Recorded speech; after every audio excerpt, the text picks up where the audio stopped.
The following is a conversation with Yeonmi Park, a North Korean defector, human rights activist, and author of the book In Order to Live. Quick mention of our sponsors, Belcampo, Gala Games, BetterHelp, and 8 Sleep. Check them out in the description to support this podcast. Let me say a few words about North Korea.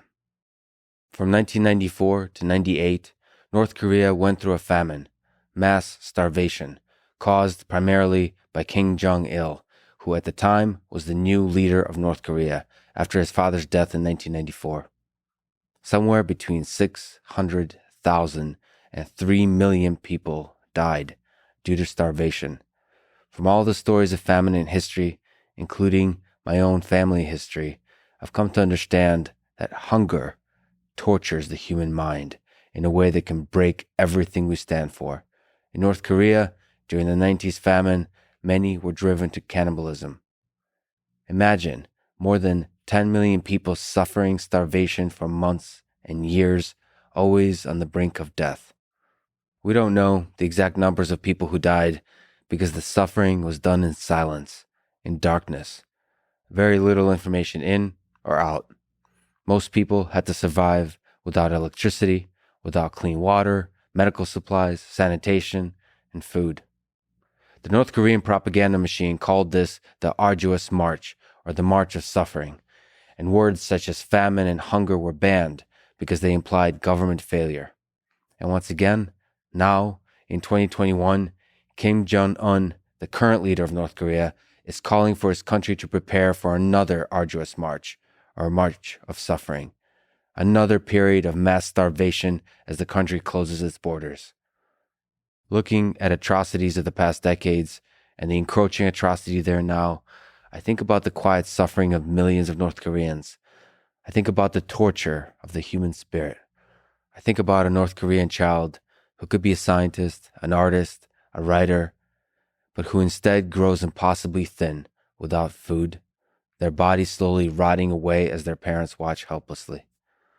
I got emotional in this conversation with Yeonmi, in part because I remembered my grandmother, who survived Holodomor, the famine in Ukraine, intentionally created by Stalin, where 4 to 10 million people died and many, many more suffered. Imagine knowing that if you don't engage in cannibalism, you will die before your children did, and then they will be eaten. Imagine, because of this, deciding to murder and eat your own children, as many people did. Imagine the kind of desperation, torture that leads up to a decision like that. I'm not smart enough to know what evil is, know where to draw the line between good and evil.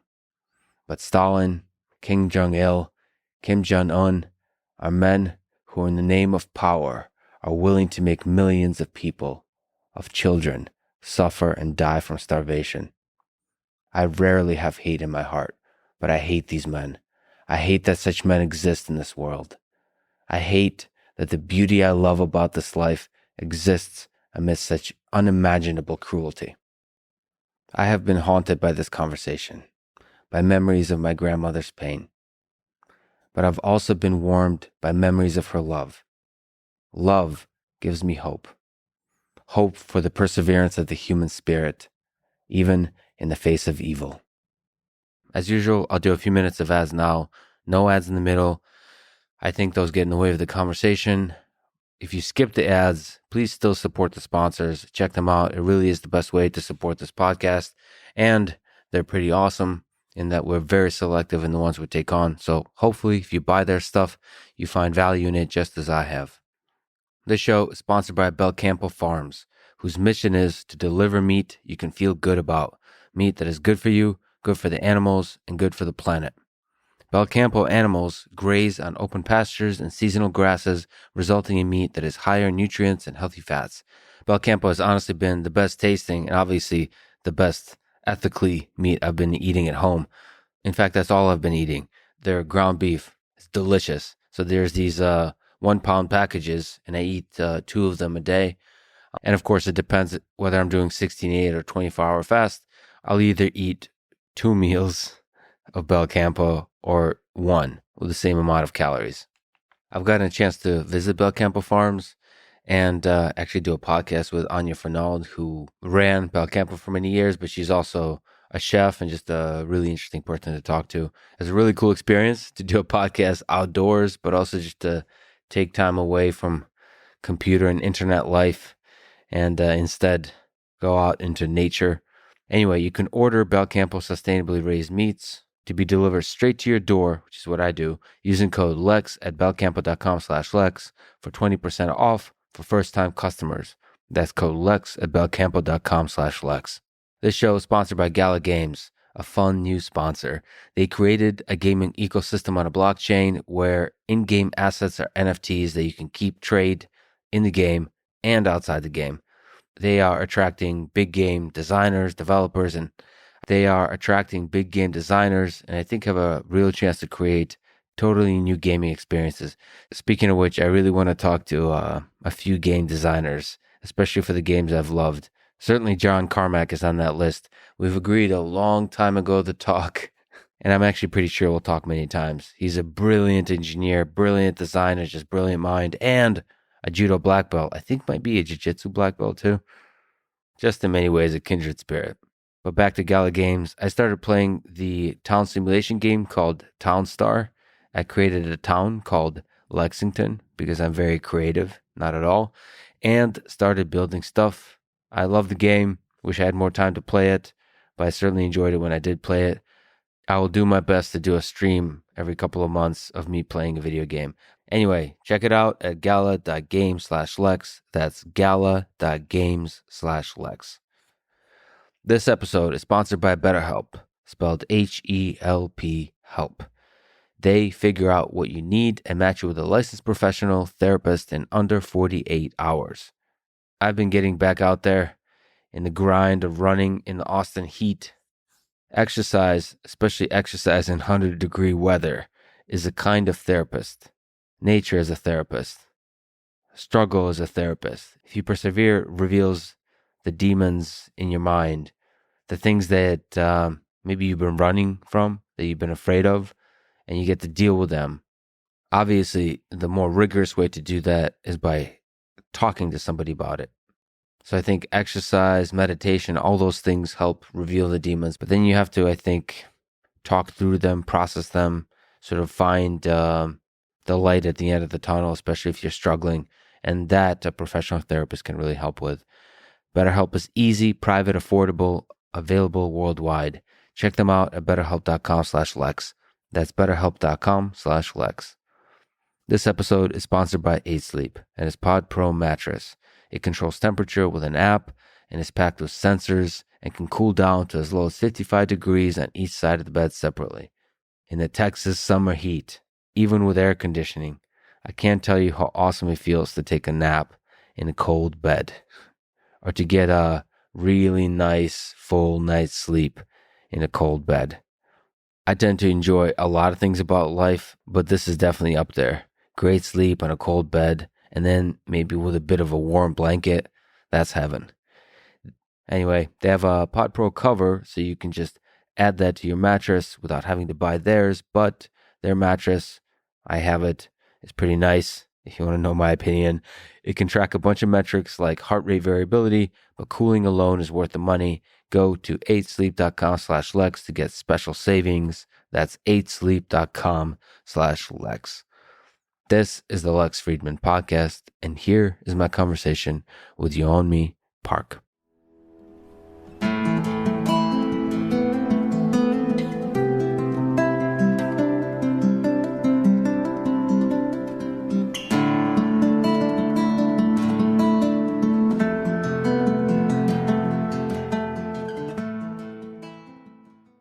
Can you tell your story from North Korea to today as you describe in your 2015 book, and with the extra perspective on life, love, and freedom you've gained since then?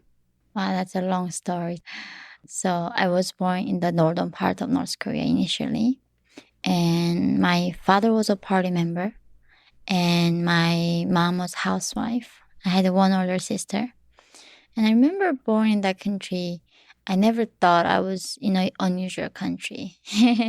Now I'm thinking of what it is like literally called the Hermit Kingdom.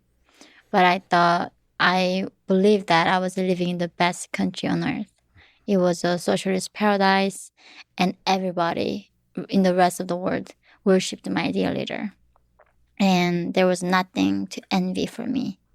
So I had this like enormous pride in my heart and grateful to be in that country. So it was love for the leader, not fear? For me, at least, it was love. Yeah. It was admiration and gratitude. It changed lately, but for me, it was pure like love. Was there any, like looking back with the perspective you have now, would you describe some of those moments growing up as full of happiness? Or was that delusion at the time? So not knowing the alternative, will you still be able to be happy? The fact that I did not know, like in North Korea, this is the only country in this 21st century has no internet. And they don't even know the existence of internet. Not only that, we don't even have this 24-hour electricity. Yeah. So not knowing definitely helped, I think, to be sane. So as a human being, you were still able to find moments of happiness. I think my happiness was from family, nothing else. Even though those they would keep telling me that they were our source of meaning and happiness, I don't think I ever got happy by that. Maybe they're here and there in schools and like when I was learning propaganda, like, you know, the proud feeling, right? I'm in the greatest nation. Here and there, but like actually true happiness came from laughing with my family and my friends. Are there any childhood memories, pleasant or painful ones, that stand out to you now? I mean, like, you know, whenever I think about my North Korea, the interesting is there's no color. I mean, one is because North Korean country has no color, right? Most of things are unpaved and trees all cut down. We have no fear, so people cut down trees to make food. So, but only that, like even what we are wearing was like no color. So it's interesting like memory to look back. What about fashion? I've noticed from sort of you now, you have quite an incredible sense of fashion.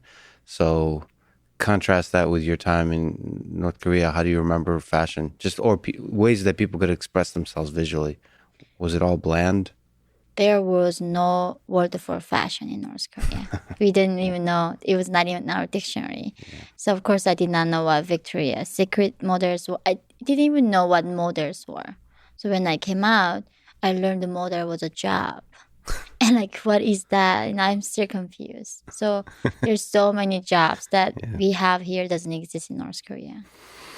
What was life like in North Korea as compared to the rest of the world? So maybe you said there's no internet, 24-hour electricity is a luxury you do not have.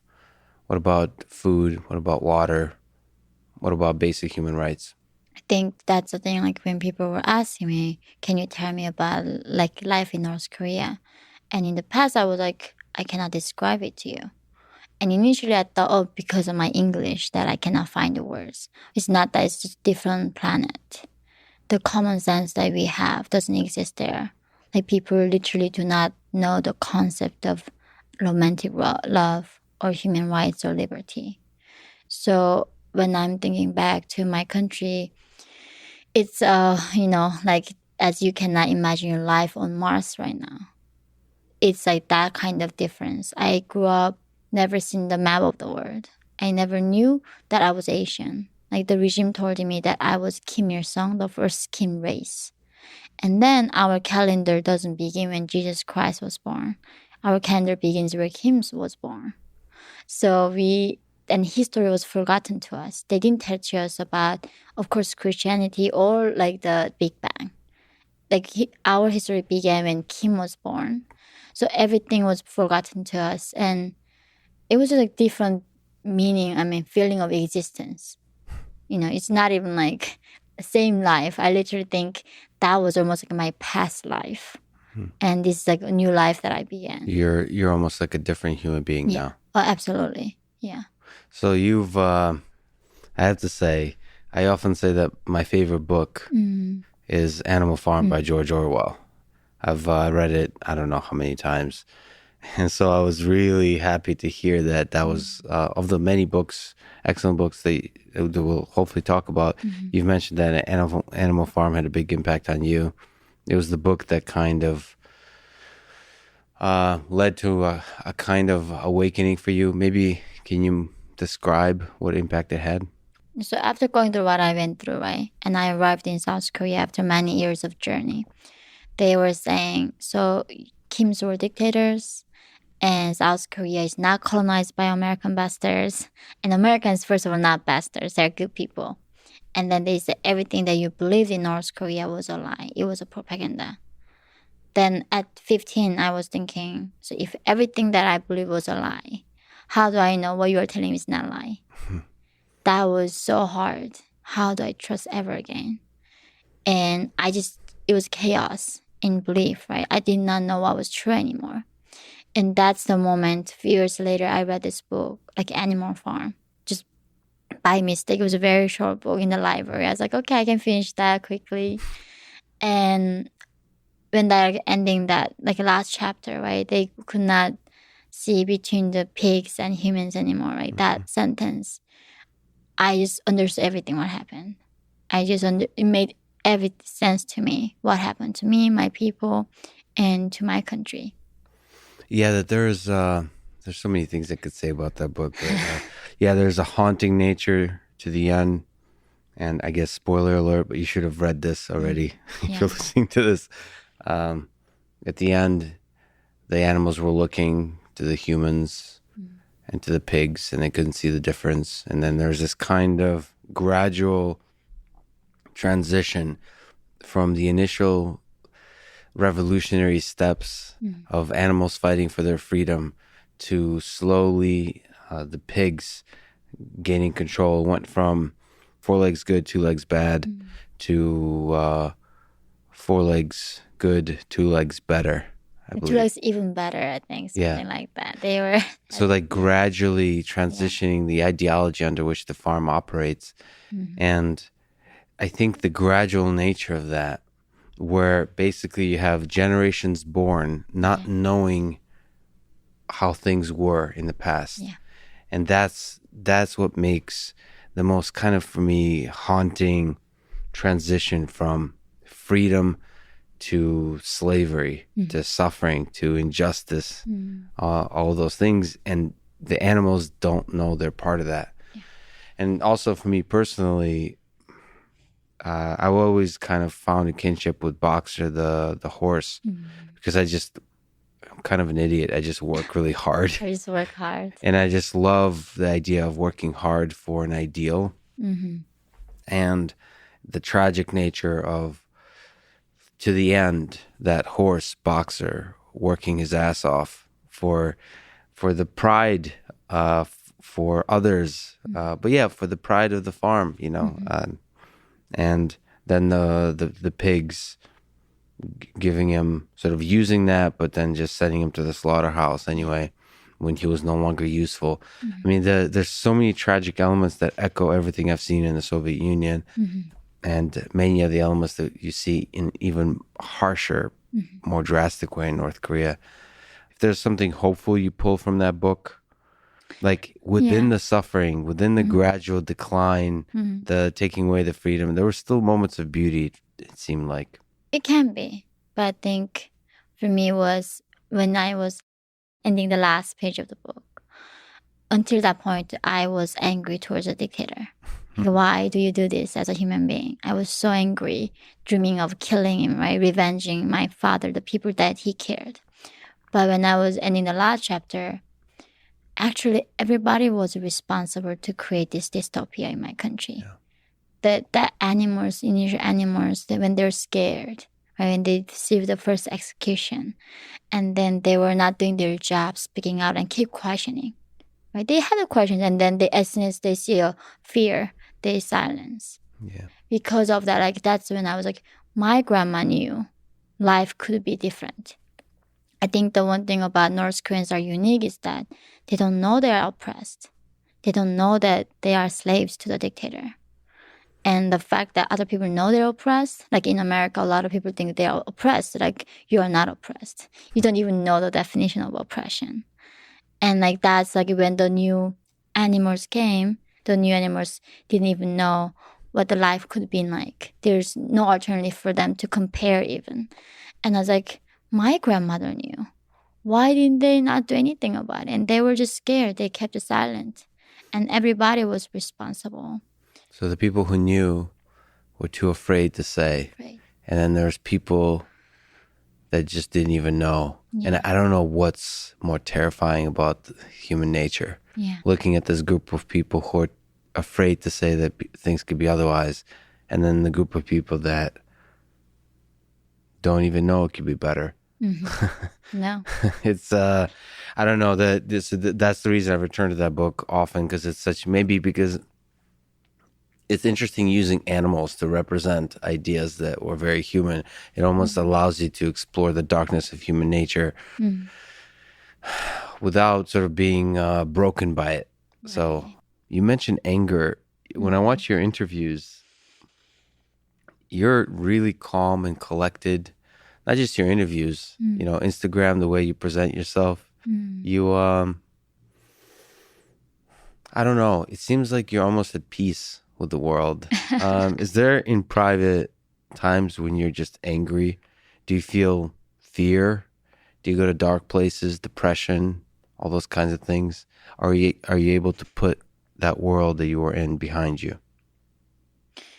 It's a joke because I talk about North Korea every single day, and I still rescue people like from China and Russia and other countries, right?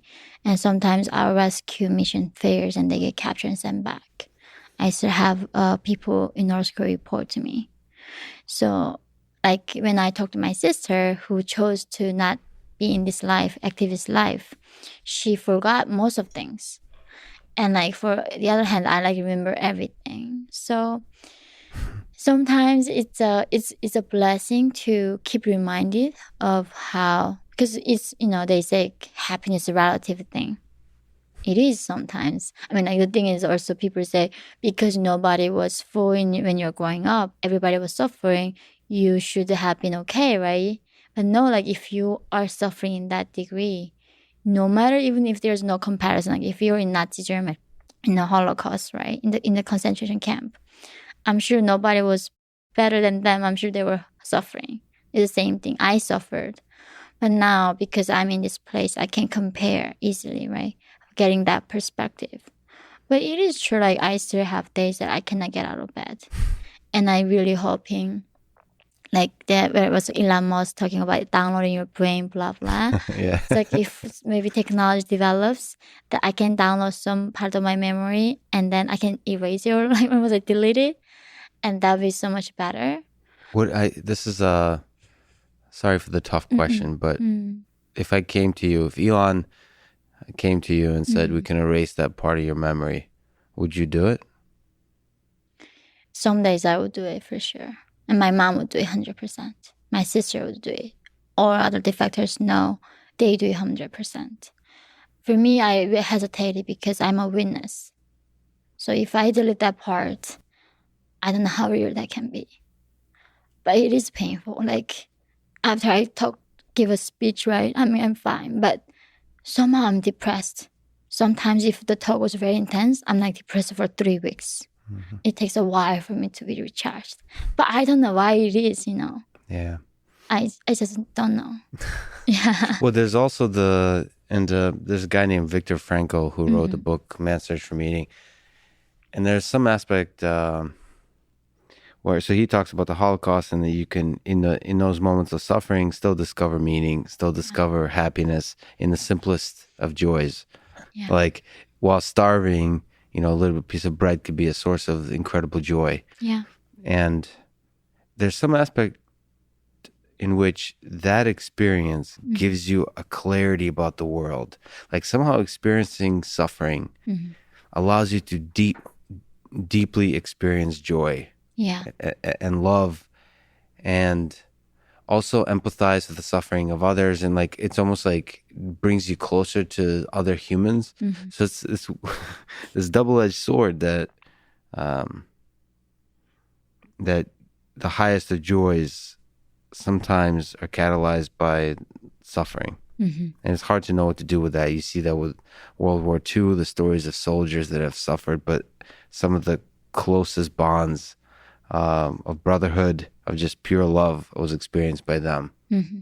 And it sucks that our brains are like this. I That, agree. love requires hardship. I don't know why that is. Yeah, that's the thing. Of course, in my journey, I learned how to survive, right? When to not trust and when to run. But I think most of I was keep learning what it means to be a human being. I think that was like the ultimate thing I was keep learning. And I still don't know fully what it means. But I do think it seems like suffering is necessary for people to be grateful and even be joyful too sometimes. Yeah. So I talk about love quite a bit. Yeah. And you mentioned that romantic love. Well, I'm fascinated about love in many aspects. Mm-hmm. But you mentioned romantic love was forbidden in North Korea. Yeah. What do you think about love now that you've kind of discovered it? What's the role of love in life? Why was it why do you think it was forbidden in North Korea? So the tragic thing about North Korea is not only just banning Shakespeare. Like, we don't even know what Romeo and Juliet is, right? Mm-hmm. Our movies is never about love stories. But then also they ban the love between mother and daughter, wife and husband. And, you between your friends, they deny you being a human. So only love that I knew was when I described my feeling towards the leader and in a written form. That was the only love that people know in North Korea. And now, there are many loves you can experience. I think you definitely love science, right? But imagine that if you're being denied that. Yeah. So there are so many loves in life, but in North Korea, all of those things are denied. And I think for me is love what makes you tick. Love for your child, love for your parents, love for your friends, love for even yourself. That is denied. So, many people say love is an option, but then why do you live? I think we live to love. And it doesn't have to be a romantic love. It can be anything. But finding love in any person or in any subject, I think that's a goal. I think that's when people find the meaning in something. Yeah, I think romantic love is just one sort of part of it. One echo of some core thing. Yeah, science. I love science. I love robots. All of those things. And it sounds like, deliberately or not, the North Korean regime wants to channel that very deep aspect of the human spirit all towards the leader. Yeah, that's it. That's the only thing they allow us to feel and know about. So I remember, you read 1984 by George Orwell. It talks about double think and double speak. Who controls the language, who controls thoughts. And why it does talk about, as they go, they eliminate a lot of words, right? Now, later, one word can represent 10 different things. And what fascinates me is how many vocabulary meaning people can have. And when I literally came out, I remember I went to San Francisco and someone came to me and hugged me. And then he was a guy. He's like, "Oh, baby, don't worry, I'm gay." I was like, "What the heck is gay? I don't know," right? And then I literally had to go to a hotel room and Google the gay. And I was like, "Oh, that's what you meant." And they deny what that is. I'm sure there are gays in North Korea. I'm sure there is. But you don't know what it is. And that, they eliminate words. So the fact that you know the concept, that is a state is much better than, and that's the thing. A lot of people, when you're born, you somehow know what justice is, what liberty is, and it's all somebody taught you that. And that's the thing why people is oh, humans are inherently know what is right, what is wrong, what is oppression, and that's BS. You gotta learn. That's fascinating that words give rise to ideas. So as a child, one of the ways to learn about justice and freedom is to first learn the word and then to ask, well, what is it? Yeah, the concept. And if you don't have the word for it, then you never have the kind of first spark that leads to you trying to be curious about it. That's interesting. And controlling the words. And then, yeah, I mean, Controlling your thoughts. and Right. you control the thoughts. Yeah. There's so many echoes. I mean, I have, it's a very different, but perhaps a very similar experience, which is the journey of my family through the Soviet Union. Because there is a love of country. There is a pride of the people. Yeah. Like you are proud of your family in general. Yeah. But I wonder how much of that is polluted by the propaganda. I think a lot to do with it, for sure. Yeah. It is till this day. I'm like, my father who died in China, and he was tortured, and then he died. He wanted to go back before his death, right? And then it's like, Dad, if you go back, you're going to be executed. And it's like, I want to be executed. So you wanted to go back to North Korea. To be executed. So he can be buried in his own land. And then his last wish was, if I die, cremate me. And then bring my ashes back to my country. When I'm dead, I still want to be in my country. And this is like nationalism. This is a propaganda, right? But now, like, it's the same thing. Like, it's the same thing. If I die, I somehow buried in my land. And I still like feel like I'm the outsider. I'm always longing for my home. It's a horrible home. Yeah. Like people say, what's your dream? Like, do you want to be a president? Do you want to run for office? Like, I just want to go home. That's my dream, right? And people here don't get it ever. Yeah. I don't know what to do with that. I love my country, and I think for me, my country is the United States, and perhaps it will be for you too one day. It is. I think it's becoming. U.S. has been a very special place in my heart. I think this is the first place I felt like I feel like home. And I mean, I was in South Korea longer, and I didn't feel that way. So I think we have very different life stories, but I think it's almost two different people. For me, it's the person that was in the Soviet Union and the person that's here. Those are two different people. yeah, That previous person's home in the Soviet Union, and he's part of me. yeah, And I suppose in that same way, your first maybe 2 decades of life are somehow longing for the home that is North Korea. yeah, And your next 2 decades of life might be finding a home in the United States. yeah. Your dad, can you tell the story of his struggle, of his death? I mean, first, do you miss him? Do you think about Oh man, like all the time. Like, I had a son when I was 22, and I had IVF 3 times. And I'm like, as you see, I'm like 80 pounds, but back then I was like 75 pounds. And because of my severe malnutrition, somehow my body is very different. And so after 3 times of IVF after 23, I was still wanting family. And the reason I wanted him is because I felt so guilty for my father that he never seen this world. I somehow, like when you're so desperate, you become illogical. Like, I want to believe in the reincarnation, like Buddhist idea, right? You come back to life. And I prayed, please come to me, like as my son, so I will take care of you. Like, come back. And when I was pregnant with my son, even though I planned to pregnant with a girl, doctor made a mistake. It became a boy. So I made his middle name, like my father's name, Jinsik. I think he's the only North American got North Korean name. I know. It is. So part of your father is in your son. Yeah. That's how I make the sense of it, and that's how I move forward. Like, if I, like, as a logical human being, you know, when you're dead, you're done. Maybe like that's what I at least used to think. But then life just become too unbearable. And somehow, that's the thing, like, we tell ourselves stories in order to live. And that's how I came with my title of the book, In Order to Live. I had to tell myself a lot of stories to overcome a lot of things. I think I was part of it. Can you tell the story of you escaping North Korea to China?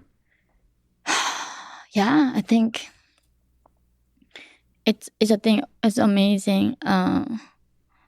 Even though I was like 13, right? like life outside of North Korea is almost like went by like 1 second. And my life till that point was like eternity. Wow. I remember being in China. I arrived there at the end of March at 13. And by October, it was 6 months past. And I literally felt like I lived eternity. And one day living in China felt like living 1 year. One day was over, like surviving through one day was so hard. Every night I was like, I cannot believe I got done one day today. That was the thing I was grateful for. Before I went to bed, okay, I survived. I didn't get captured. And I made it another day on Earth. So the experience of the minutes is what? Fear? Fear of being captured? Fear, loss, everything. It's because I sold my own mom in China to survive. So it was more than that. And it's not feeling. I think that's the thing. In China, I learned not to fear. And after my escape, it was so challenging. I didn't feel anything. And it was hard. Not feeling anything is a torture. It's the biggest torture you can ever feel. Like, even you feel sadness, that's better than not feeling anything.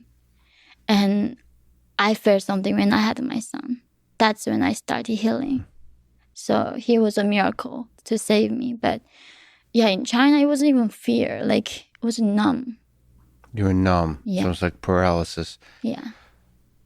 Just overwhelming. The uncertainty of your future. Did you have a sense what your future held at the time? Like, what even future? I don't even know that word, right? Like, a lot of times I was looking at myself, like I left my body and like just looking at me and just not feeling anything. It's not like I'm scared for her. I'm like sad for her. Just looking at me like, that's interesting. Wow. Just not feeling anything. And me, like being raped, going through every emotion of life to survive, right? But somehow, I don't know, you say soul or something, like looking at it, just like, you feel nothing. Yeah. You don't feel anything for that person. So even with your mom, like was there some, I don't know, some warmth that you were able to extract from the connection with your mom? Yeah, of course. I think that made me survive. I had a very strong connection with my family. And I think that's what kept me going to do all of that. I think, as you said, I escaped at 13. My sister, at the age of 16, escaped with her friend first. And I was going to escape with her, but one day I got like really bad stomachache.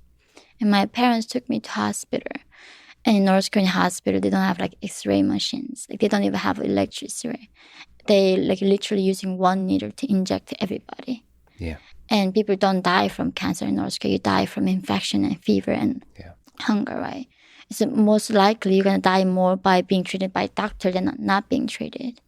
I think I was lucky. Even though they thought I had appendix, they operated on me without any painkiller. And I didn't get infection. I survived. So that's how I got delayed to escape with my sister.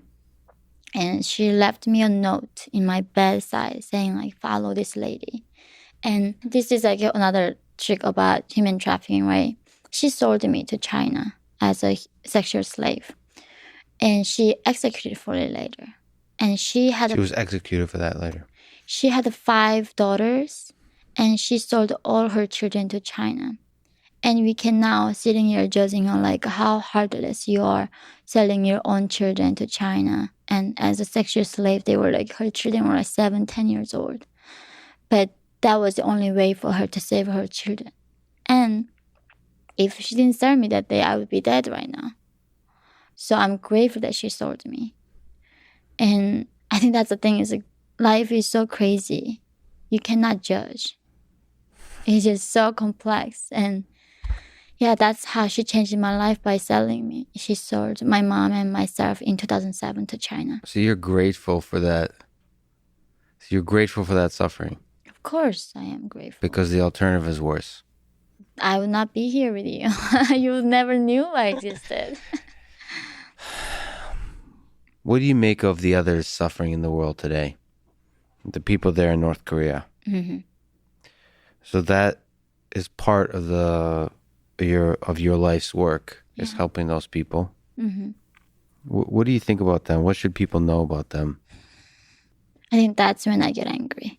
Whenever I think about them. Like, I Who's know your anger directed at? at the heartlessness of people, the ignorance of people. Like, so when I got out of North Korea, right, going through all of that, and I went to South Korea one day, I was watching television, and there's like famous Korean K-pop stars and crying and doing some fundraising concert.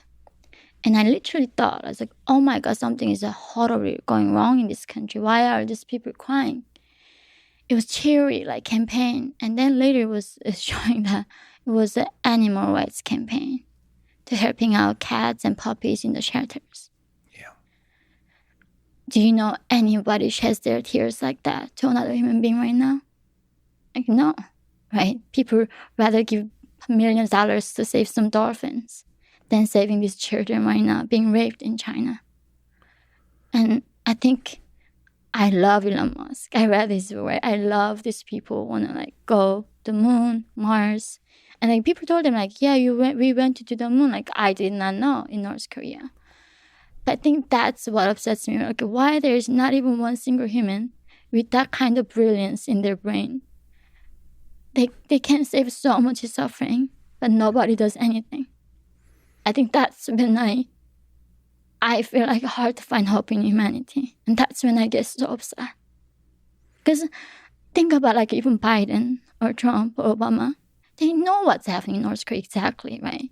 I mean, we see satellite photos. There's public executions. I mean, the UN says this is the Holocaust happening again. And it's happening. If the Holocaust is happening again, how are you okay doing nothing about it? But somehow humans are able to okay not doing anything. And this is hard. Like when people say, I'm going to change the world, I want to make a difference, like it's hard to believe it, you know? Yeah, that we can turn our back to human suffering at scale when it's right in front of us. I mean, that makes you think about the Holocaust. There's just everybody was looking the other way. Yeah. Because it was almost too hard to look at it. No, it's not. It's an easier thing. Like, that's the thing. I was like here to speak at the South by Southwest a few years ago. And like they were everywhere talking about like Elon Musk project going to the moon, right? Mm-hmm. We're gonna be species. I was like, back then I did not even know who he was. Like, so if you guys trying to go out of this Earth, you haven't even explored our Earth yet. Mm-hmm. You cannot go to North Korea right now. You haven't explored that part of our like planet. Can we do that first and then move on? Explore the landscape of human suffering, like alleviate suffering in the world. There's a lot of suffering happening in Africa that has to do with disease. Mm-hmm. And for some reason, it's even though we turn our back to that kind of suffering too, we still can try to do something about it. And there's still efforts in terms of healthcare, in terms of medicine, in terms of bioengineering, in terms of like all of these efforts to help people from disease. But like that's almost like converting it into an engineering problem and trying to solve it. That somehow is easier for us humans. Mm. But when there's obvious sort of non-disease related torture of humans, we look the other way. Yeah. Whether it's China or it's North Korea. Yeah. I mean, that has to be changed somehow. We have to change that somehow. Is it the thing right now, like the China, like they bring the Xinjiang Uyghurs, right? They like say, this is a vitamin, take it. And then it kills their sperm and make them not reproduce. Yeah. Their birth rate gone down something 47 to something 50% in the 1 year time. It's a genocide in 21st century. And they get those people and get their like organs out. Imagine if there's some people who do that with the cutie puppies and cats. There's gonna be insane amount of product. They're gonna destroy everything. And this is like a human nature that I don't get. Why there's so much anti-human sentiment in this modern world? Like we don't have to. Like the fact that I was saying, like, the fact that you care about animals' rights is beautiful because you care about something who cannot speak for themselves.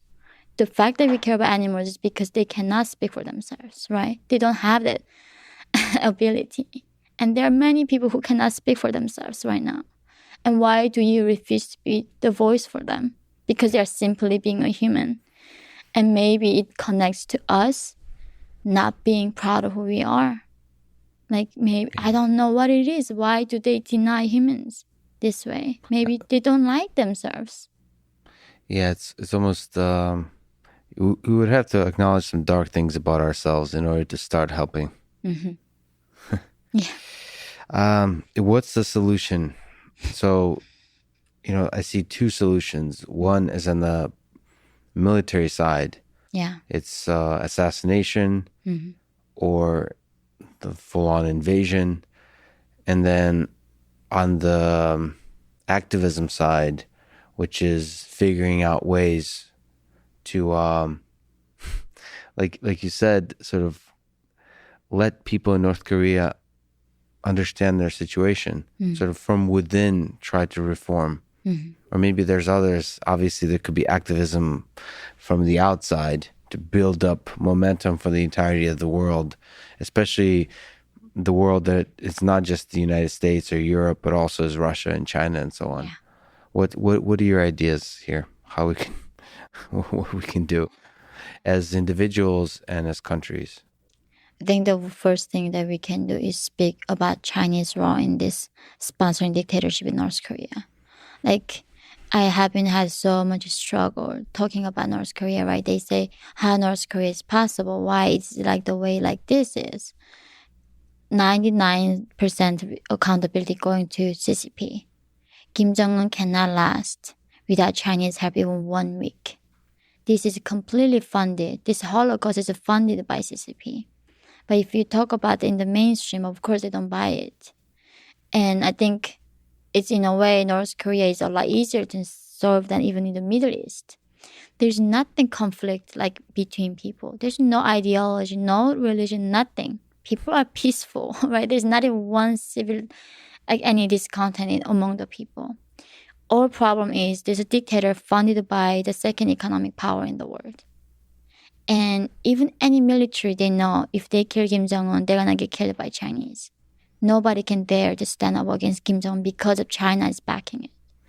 So somehow, here in the West, we collectively acknowledging that China is the responsible person for these crimes against humanity in North Korea. Then we can somehow, I don't know, stand up to China. Exactly. We're failing to do that in a way, in all kinds of avenues of life, of public life, because for many reasons they're probably primarily financial. But it also, I'm against, I don't know, maybe you can correct me. I'm against sort of making China this evil enemy. Because I've seen this with Russia as well. And I don't think that leads to progress. I think you want to highlight, like you basically want to help China, the Chinese people, become the best versions of themselves. So speak to the Chinese people and not fear, not making the leaders of China into these caricatures of devils. I feel like the Cold War, the way it was done in Russia, for both sides, they were caricaturing each other through propaganda, and the result was not productive at all. It did not help Russia become the best country it could be. It did not help America become the best country it could be. And the same thing with China. I feel like making them into this enemy, like being afraid of China, making them into the thing that's going to spy on us, that's going to destroy the rest of the world, that's not going to help China reform themselves. They're going to plant their feet. The dictators, the evil people will become more evil. The power hungry will become more they will centralize the power more. It feels like maybe naive, but it feels like it should be again, love, not violence, that solves this thing. Now, of course, in North Korea, it's long gone. This- 80 years. Almost 80 years. You can't, love is not going to solve that problem. Or, I mean, it's very difficult. They have tried that. Called something sunshine policy, which is there's two people walking down the street and the sun and the wind made a battle. So who can take off jacket? So wind tried to blow as much air he could. And then that man was like putting more like his jacket on, right? Not taking off. But sunshine came, like, okay, I'm going to give him a lot of warmth. And then he took his jacket out and came out. So that was the theory. Let's give North Korea as much love they want. Let's give them a lot of money, whatever they want, let's give to them. So they know that we are not here to attack them. Yeah. And North Korea, what they did was the guy who did the sunshine policy in South Korea named Kim Dae-jung won the Nobel Peace Prize for that. And Kim Jong-il used the money to build the nuclear weapons. So that's how they came with the nukes. So I think that's the thing. Yeah, I hope that love solves problems. But there's got to be a way, and that's the hope is with the 21st century is you can directly speak to the people somehow. When there's no internet, when there's nothing like that, it's hopeless. I think China, there's a hope that the China is still connected to the internet. I love your optimism. I have seen the actual dark side of China on the underground. I think that's the thing. People in the West, right? They say, oh, how can it be that bad? They asked me, like, I passing this young teenager man near the wall with my sister. He's like intestine coming out through his back, right? And even in that moment, what he wanted was, please give me food. He was hungry. His intestine is hanging out of his body. Yeah. And he's asking for food. Do you know what humans demand when they die in North Korea? All they want is eating, right? Yeah. And people say, oh, nothing can be that bad. But people just here haven't seen an actual true evil. Would you say that the evil comes from a tiny minority of people? Or does it permeate much larger parts of the population? Like if we look at sex trafficking, how many people, like is it 99.9% of the people are longing to do good in the world, or or do we all have the capacity for evil in certain kind of environments, certain kind of governmental structures inspire a large percent of the population to do bad things? I think humans are capable of anything. There's no exception. I don't think there's any saint who born with that morality. I think in North Korea, you can say initially that there's few guys in the top wanted the power and then doing this. But eventually it made a society where people don't even know what compassion is. Yeah. We don't know the concept of, we don't know that you need to feel bad for another human being when they're suffering. Yeah. The fact that you know compassion is in your knowledge. That's why you do that. Humans need to learn. It's not anything bad about human nature. It's just saying humans are capable of everything. We are the most adaptable species on the planet. That's why we created the internet, like talking this way, right? No other animals have done it because we are so adaptable. That is a good thing and that's a bad thing. So in that adaptable situation, they all can be, during the Holocaust, right, those people, they could have been capable of good too if they were exposed to different system. Yeah. And that's why when people underestimate evil, that's what scares me. Evil is evil. It's a different thing. It's a completely different thing. And of course, I completely get your idea. We don't want to isolate 1.3 billion human beings on Earth by Chinese. But the thing is, we are talking about this regime, not the people. I love Chinese people. I speak Chinese. I love all about that country. But this system does promote evil. Well, that's an optimistic view, actually, because we can fix systems. Yeah. It's harder to fix people. So if we fix systems, then the people are adaptable, absolutely, as you said. That, and then the question is, first of all, you have to talk about it, just as you're doing.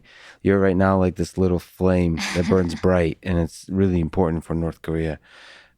But just keep talking about it until there's until hopefully it leads to, at the highest levels of power, revolutionizing the systems in the world. And then in China and in North Korea, do you see North Korea being a potential instigator of a nuclear war?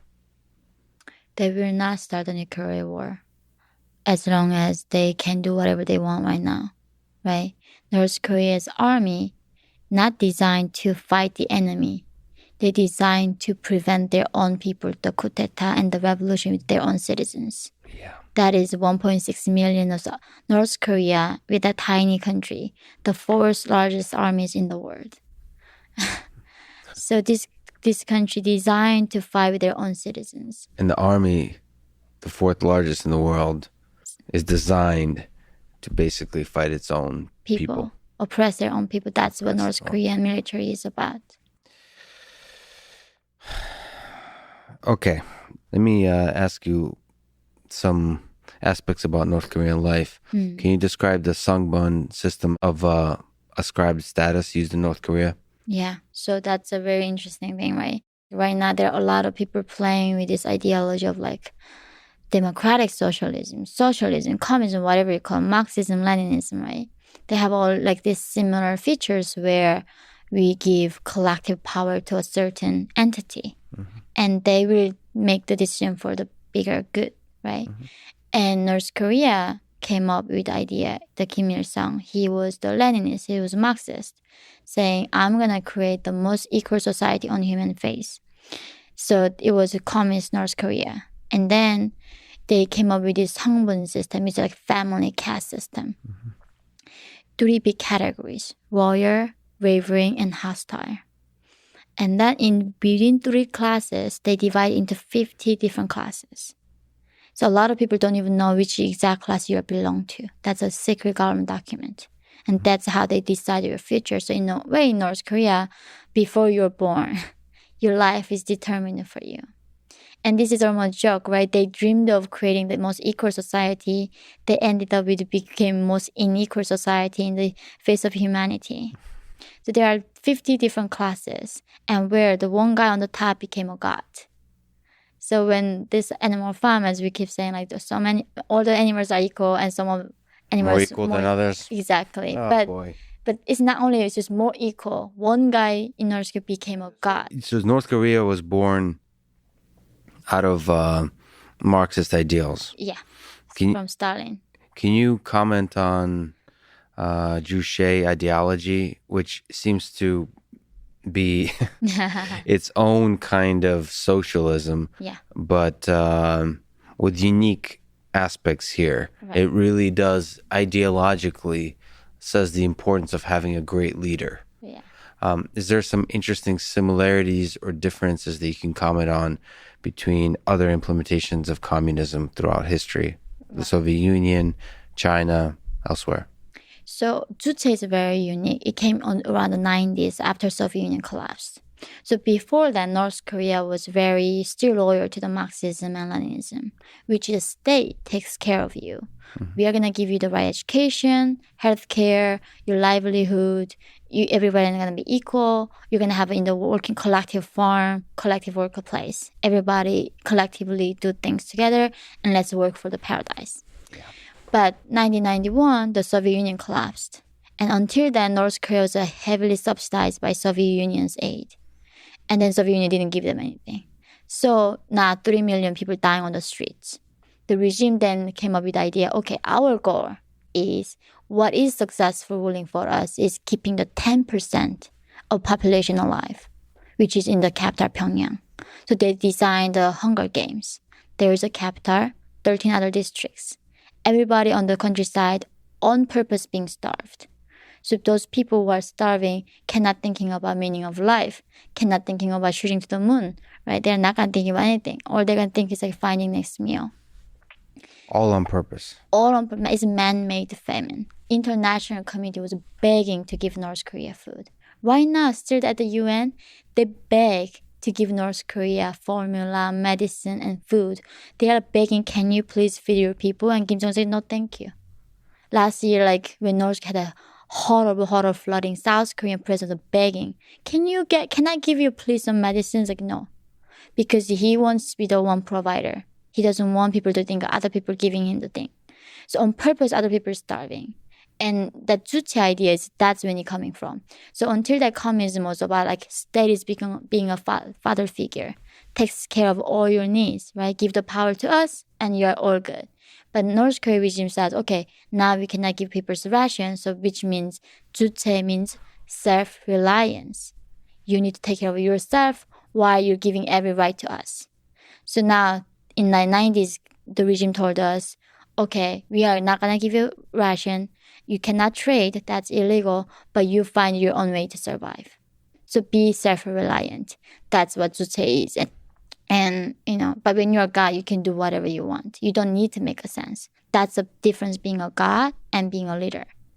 When it is religion, it's not falsifiable. You cannot challenge it. God's way is suspicious. God works in a mysterious way. So when you're God, people are not going to say, oh, this doesn't make sense, right? You're going to, okay, whatever God says, we as a human being, we can never change his thought. It's unbelievable what regimes can do. There's something about famine, that is another level of evil to me. What Stalin did in Ukraine in the 30s. Yeah. Fuck them. Yeah. Mm-hmm. This is what torture is. Cannibalism. Yeah. And North Korea too. They eat humans. Right now. In 21st century. 7 billion people on this earth right now. You make enough food for 10 billion people. Nobody should be starving right now. It's worrisome to me. The humanity is moving forward with the technological advances, blah, blah. We are going so fast in advancement. And we are leaving this 25 million human beings in the cage, completely leaving them behind. And North Koreans are living 16 centuries. I never, this morning I was taking a shower, beautiful shower. Never knew what shower was. I was bathing few times a year, going to the river. How do I even know what shampoo is? And this is how human beings in 21st century living. And it doesn't bother us. And rather, most of people are obsessed being a vegan. And how do you reconcile this? I think we get used to stuff very quickly. We get used to comforts. That's just the way of human life. You take the beautiful things for granted. So I try to appreciate everything I have. So whether it's the food I have now, or the luxury to have a diet and to be struggling with that, yeah, or just the basic simple moments of being alive with the people I love. Or actually, I get I think I'm on drugs all the time, because I feel just even this mug, everything on this table, it just brings me joy. But it's filling your life with joy in the full capitalistic American way. You can still, at the same time, not feel too bad about yourself, and still focus on the suffering in the world. And I think there's some way that in trying to build a better world in America, it has ripple effects elsewhere. Yeah. Sort of so I'm a fan of rockets in space. It sounds perhaps counterintuitive, but sending rockets to space will help solve the North Korea a problem, because it lets people dream and build cool stuff. So it's not the rocket, it's the other people that are inspired by the rocket and then look to other problems in the world. I mean, that's what Elon did, is he saw problems in the world and saw what can I do to help it? And I think the North Korea one is a tough one though, because that's ultimately has to do with revolutionizing government. Change China. China. That's what it takes. Changing China's Communist Party is impossible. Yeah. That's why we couldn't solve North Korea for that many decades. But it's China. Well, for now it's China, but it's China. It's it's Russia. It's certain aspects of the United States, and struggling with that. One of the, there's a bunch of technologies that are striving at this. For example, I don't know what your thoughts about cryptocurrencies. I love it. So there's idea that money could be a way to destroy or to challenge the power centers of the world. Yeah. So if you take away the power from fiat currency and give it to this thing that can't be controlled by government, this cryptocurrency, whether it's Bitcoin, Ethereum, all those kinds of things, that's a way to get money into the hands of people to where the government can't take that money away. But North Koreans don't have electricity, Yeah. no internet. So Yeah. we can do that with China. We can do it with a lot of African dictatorship countries, right? I do think big cryptocurrency is such a fascinating technology, right? I think this is an amazing experiment when that power is in our hands. I'm the huge advocate and believer. But I think North Korea is too behind. Yeah. I think that's what is unique about North Korea is that most of things that we talk about is now applicable. It's different planet, literally. The common law that we have is now applicable. What about Kim Jong-un? Kim Jong-un, yeah. Is he intentionally evil, or is he mindlessly propagating an evil system created by his ancestors? What's your sense of the man? So with Kim Il-sung, I can give him more benefit of doubt. He was an initial true believer of communism. But then as later he gained the power, he realizing, I guess back then he thought most of people are dumb, right? Individuals dumb. So therefore, I need to make a decision for all of you. Yeah. That pure arrogance came from out of him. Even that I can tolerate. Okay, fine. And Kim Jong-il, who never fine. He grew up in that system too. But Kim Jong-un is very unique. This guy was educated in Switzerland, in the heart of democracy. He knew how human beings should be treated. As a child, he went. When you're a child, your brain is very susceptible. Yeah. Right? You change anybody. Like why the Mao was so obsessed changing young people's minds. Like that's every revolutionary they do, right? They go change young people's minds first. This guy was so obsessed with the power, him being a god. Even studying in Switzerland didn't change him. And that's why I think that's a pure evil. I can give him more benefit of doubt to his grandfather and father. But when it comes to Kim Jong-un, this is what pure evil looks like. Pure selfish being. Yeah. That's what it looks like. Is there some sense where he's justifying everything he's doing to himself? Or do you think there's a psychopathic aspect to where he enjoys the suffering? I think in his life, right, I read a lot about North Korea, a lot of CIA documents, a lot of intelligence people who worked there, and even worked in North Korean top elites and escaped. I hear about them. So Kim Jong-un, when they are born, they treat like gods. So they never have a sense of them being a human. They're equal with the others. For them, we are just any kind of tool. Like that what Napoleon thing does, right? Anybody's a tool. Once boxer dies, get him slaughtered for my cause. Mm-hmm. And they do not even feel guilty about it because they don't view us that you're worthy of it. Yeah, that's right. So it's not like he even feels, he doesn't even recognize that's a suffering. Of course this is what you do, serving me. Because right. I am this. So I think that's beyond that. It's not suffering enters his minds. He doesn't even think what we go through. So he thinks of himself as a god. Yeah. And then everybody else is just tools that are disposable. Right. There was rumors several times of him dying. Yeah. Do you think he is, obviously his health is not good. Mm-hmm. Do you think he will die soon? What happens if Kim Jong-un dies? Well, when it comes to North Korea, anybody knows what Kim Jong-un does is lie, right? Nobody knows. I'm sure CIA knows, but they never reveal that. CIA has enough intelligence can tell where Kim Jong-un is, what he's doing. They just don't assassinate him because they don't see the needs of it right now. Because you think they can assassinate him? They can. They do have ability to assassinate. Why the hell do they not assassinate him? Because they don't care. They don't care about the suffering of 25 million people. They gotta pay the price. If they assassinate Kim Jong-un, they gotta pay the price afterwards. There'll be financial, there'll be political price to pay. Of course. It'll anger China.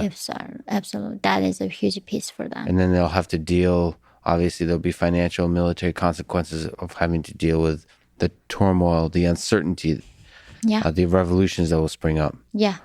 That's the thing. Like, that's why they don't want to take that risk. They don't want to do anything. The U.S. now became very passive when they pursue these moral values to the rest of the world. They did the same thing with the Holocaust in the early days, actually. Yeah. They were like they didn't care. And that's what their always policy has been. They don't care, I mean. So if Kim Jong-un dies, it's going to be very hard for North Korea to replace anybody in his position because Kim is a brand. It's not just like a leader for us, right? Yeah. Whenever we think of Kim, who came with my mind, like who's like almost God figure. Mm-hmm. Like North Korea is the number 10 religions in the world. They copy the Bible. So if you believe that, if there are people believe in the God and Jesus Christ, how do you not believe that North Koreans believe in the same thing? So Kim Il-sung's grandfather and his parents were devout Christians. So Kim Il-sung grew up this like Christian like word verses. Mm-hmm. So when he finding his country, he said, "I love my people so much that I'm giving you my son Kim Jong-il. His body dies, but his spirit is with us forever. Who can know how many hair I have, what I think, and when we suffer, when we go to paradise with him." And when you block every single information going into country, of course people are gonna believe it. So who would be the successor if he dies? He has a son, first son born 2009, and not old enough if he dies now. So either his sister might rule for a short amount of time as not like a leader, but like temporary replacement. And then when the son is older enough, he might take it over because it's a kingdom. That's most likely. And China will do everything they can to maintain that status quo for the North Korean regime. So North Korean people have no option here. We just need some leader to courageously come up and do the right thing. So we can't just wait this out. No, we can't. It's not something gonna take its course and gonna change. Like we not even know that economic freedom does not bring political freedom. We know in China, it doesn't. That's the unique thing about freedom. You gotta fight for it. Otherwise, you don't never get it.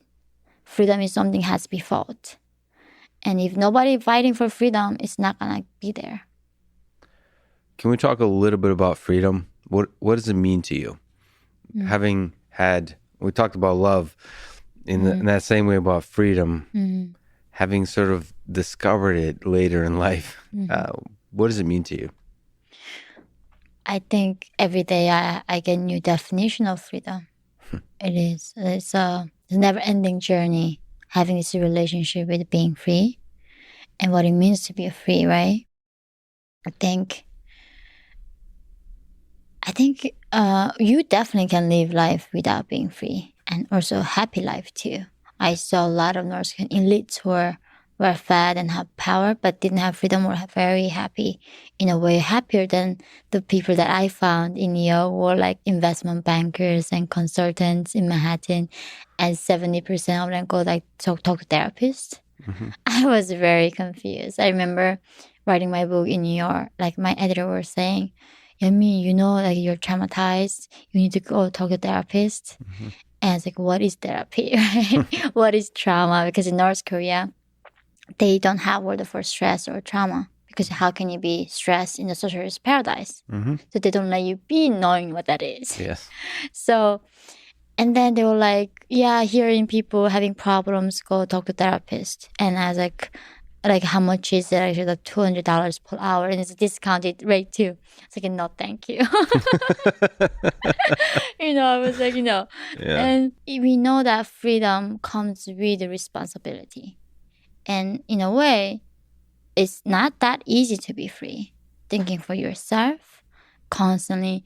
Like when you, in a way, I understand, like let's give government every power we have. Let them decide what education that I get.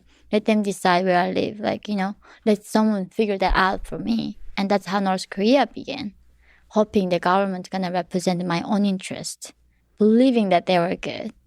And with that benefit of doubt and good faith, it began the nightmare, right? Yeah. So freedom is not like a gateway to be happy at all. In a way, it can make life a lot more complex. But then it's fun, isn't it? You start thinking for yourself, you start making mistakes, and it's so fun to be free, even though you can be suffering way more than the people who are not free. The thing about freedom is when you have freedom, you also have the responsibility for your actions, and that could be a huge burden. Yeah. Because if you succeed, it's you, but if you fail, it's you. Yeah. And if you do horrible things, it's you. Or if you don't do something, for example, if you don't help people in North Korea, it's you. Yeah. And that's a huge burden. Yeah. And living with that burden is a kind of suffering. I mean, there's some aspect in which freedom is suffering. It is suffering. Because life is suffering. And then the freedom is you as an individual fully living through that. So you're friends with Michael Malice. He believes, and so I want to kind of ask you about government. He believes, he's an anarchist, and he believes kind of in freedom fully implemented in human societies, meaning that humans should all be free to choose how they transact with each other, how they live together. There shouldn't be a centralized force that tells you what to do. Do you think there's some role for government in a healthy society? Yeah. So if we look at North Korea, there's the most horrible implementation of government. But then if we look at what the United States strives to be, at least in principle, there's an ideal of a government that represents the people and helps the people. Like, is there a place for that kind of ideal, or is government always going to get us into trouble? I spoke to Michael Malice. I kept asking, right, why he's anarchist, right? And he doesn't believe in military, none of that thing. And I was like, I don't think I want to be in that world you're describing, right? That's pretty scary. I want the law enforcement. In a way that, so why equality makes no sense is that the fact that when you and I were born, we were born in a very different capability of thinking, different intelligence, different capability in our physics, right? So equality is nonsense. You can never achieve that, right?